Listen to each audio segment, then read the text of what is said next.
أهلا بيكم.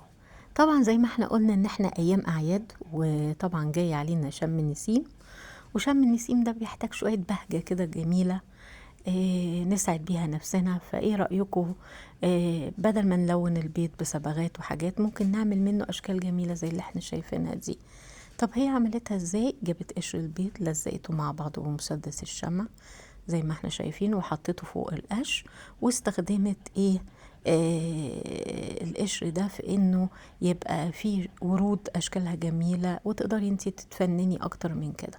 الفكرة التانية زي ما احنا شايفين، جابت الكرتون، عملت زي قوس كده او اطار كده، وابتدت تحط عليه الصلصال اللي احنا شفناه في اول الفيديو.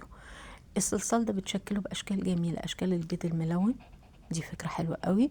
ونعمل لها اوراق الشجر، وبيبقى في النهاية بالمنظر الجميل ده. لو عجبكم الفيديو، لايك وسبسكرايب.